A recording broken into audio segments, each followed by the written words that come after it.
menjauhkan santri dengan kiai, menjauhkan santri dengan ulama, dengan kata-kata seperti ini. 70 kiai yang alim, ulangi, 70 kepala kiai yang alim. Pernah dengar? Pernah dengar? 70 kiai yang alim lebih rendah daripada telapakan Habib yang goblok.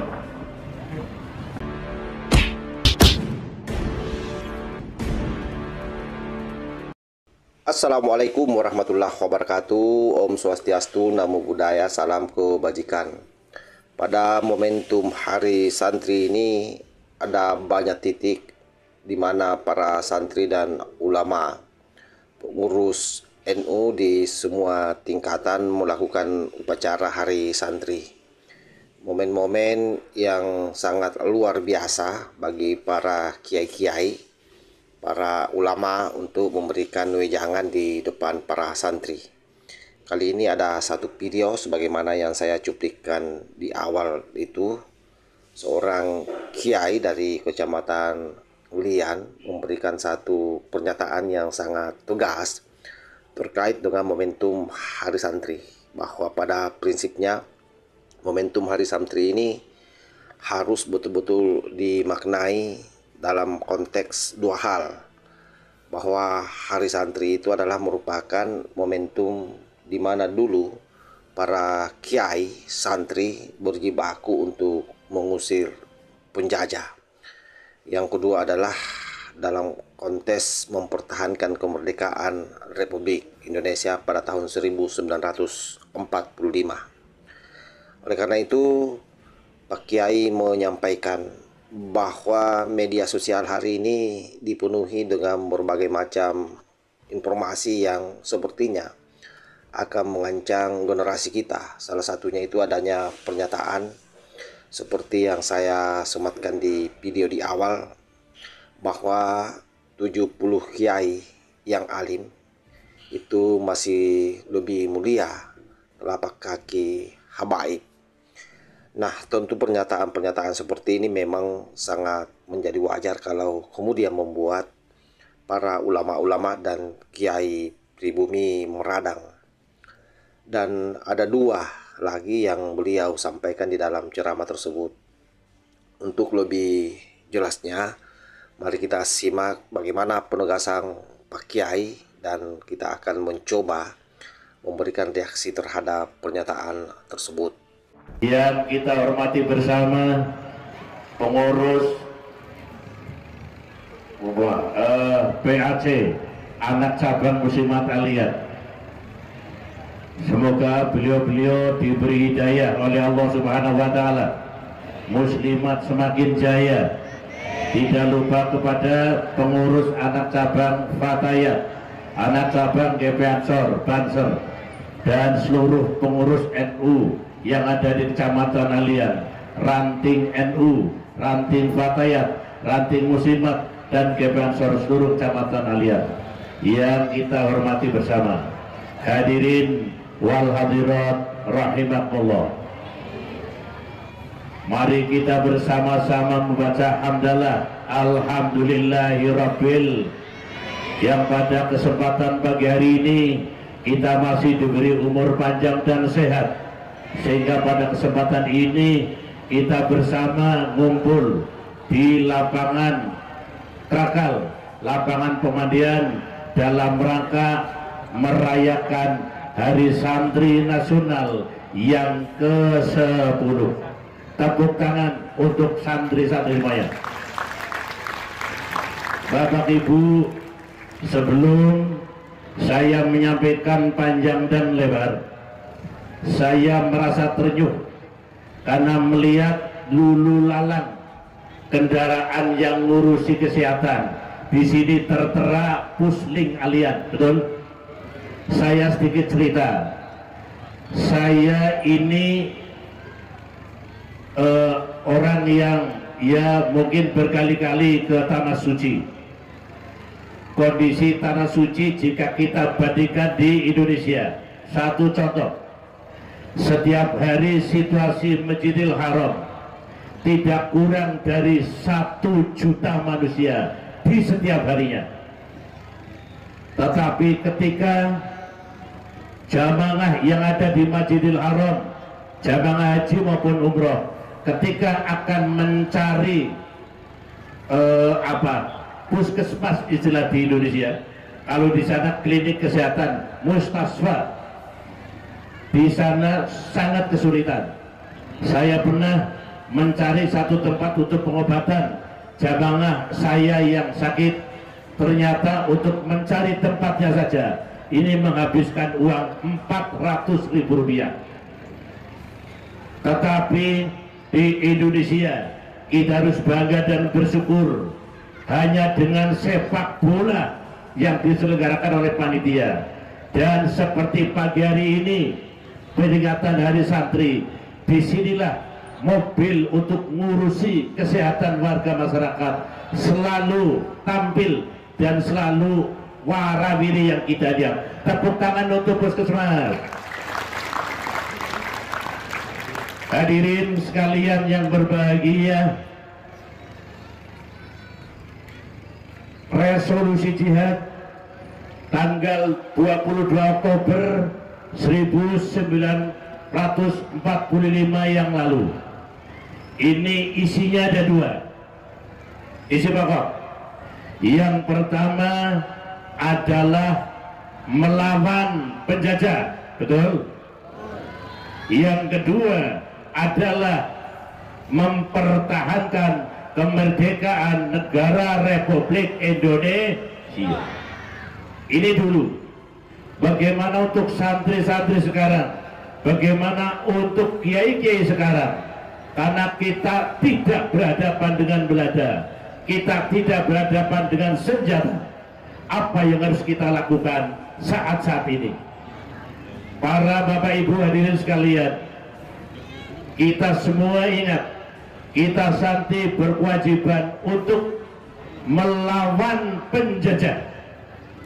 Kita semua tahu akhir-akhir ini kami merasakan, santri merasakan, juga terkadang saya merasa khawatir karena mayoritas sejak anak-anak TK sampai dengan kakek-kakek setiap jam bahkan setiap menit bergelut dengan yang namanya HP, betul? Di dalam HP di sana nampaknya ini ada hal-hal yang sangat negatif. Satu contoh, menurut pikiran saya di sana ada semacam menjauhkan santri dengan kiai, menjauhkan santri dengan ulama, dengan kata-kata seperti ini. 70 kiai yang alim, ulangi, 70 kepala kiai yang alim. Pernah dengar? Pernah dengar? 70 kiai yang alim lebih rendah daripada telapakan Habib yang goblok. Ini kira-kira bentuk penjajahan apa bukan? Ini harus dilawan apa tidak? Ini adalah bentuk memisahkan antara santri dengan kiai. Saya berpikir 20 tahun, 30 tahun ke depan ini santri Indonesia tidak mau belajar, tidak mau ngaji dengan kiai-kiai pribumi. Mereka akan menolak pokok guru saya harus Habib walaupun jahil, ahli maksiat, ahli durhaka dan seterusnya. Ini adalah bentuk penjajahan yang nyata. Setuju? Setuju? Inilah harus kita lawan. Bapak Ibu sekalian, yang kedua yang harus kita lawan adalah di dalam HP ada kata-kata bahwa Indonesia milik Aulia Karim. Pernah dengar? Pernah dengar? Indonesia adalah milik ulama-ulama Karim. Saya orang yang tidak pernah makan sekolahan. Ketika saya ditanya Tarim itu sih mana Pak Kiai? Saya nggak bisa jawab karena saya nggak pernah makan sekolahan. Kemudian saya tanya kepada Pak Guru, itu pun guru yang pinter, saya nggak boleh tanya guru olahraga. Karena guru olahraga konon ceritanya tidak begitu pinter matematikanya. Contohnya guru olahraga kalau ngitung cuma sampai 8. 1, 2, 3, 4, 5, 6, 7. Nggak ada. Guru olahraga 9, 10, 11, 12. Lah ini lebih dari ini tukang foto, fotografer cuma bisa ngitung sampai 3. 1, 2, 3. Ini fotografer. Saya tanya pada Pak Guru, ada yang tanya tarim itu mana? Jawab Pak Guru, Pak Kiai, Tarim adalah sebuah kota kecil yang ada di provinsi Hadramaut, Yaman. Oh, hadirin sekalian, di dalam HP yang anak cucu kita menggeluti HP setiap jamnya, setiap menitnya adalah di sana ada kata-kata bahwa Pulau Jawa, Indonesia milik Aulia Tarim, milik ulama-ulama Tarim. Pernah dengar? Terus apa yang kita banggakan Indonesia ini? Perlu dilawan? Perlu dilawan? Semangat, perlu dilawan? Ayo kita lawan orang-orang yang mengaku bahwa Indonesia, tanah Jawa, milik Aulia Tarim. Inilah sebuah bentuk pengakuan yang santri mestinya harus tampil di depan. Kita tidak boleh takut. Kita lawan bentuk penjajahan, apapun penjajahannya. Yang ketiga, dalam HP ada kata-kata khilafah. Pernah dengar? Pernah dengar? Ini adalah yang harus kita lawan oleh santri. Maka mulai hari ini santri tidak boleh menjadi santri yang penakut. Amin. Kita tidak boleh menjadi santri yang penakut. Kita tidak boleh menjadi santri yang penakut. Harus menjadi santri yang tangguh. Takdim kepada kiai, takdim kepada guru. Semoga kalian semuanya menjadi santri yang akhlakul karimah untuk menciptakan Indonesia ini menjadi baldatun thayyibatun wa rabbun ghafur. Sekian, wassalamualaikum warahmatullahi wabarakatuh. Jadi ketika habaib mau klaim bahwa 70 kiai yang alim itu masih lebih mulia seorang habaib yang nakal atau yang dekil dalam tanda petik ya. Satu habaib. Sesungguhnya itu adalah bentuk kepongahan oleh mereka karena merasa sebagai cucu Rasulullah Sallallahu Alaihi Wasallam. Oleh sebab itu, apa yang dilakukan oleh Kiai Manuddin Utsman Al-Bantani dengan merungkatkan nasab mereka melalui penelitiannya, saya kira memang itu adalah hal yang sangat tepat.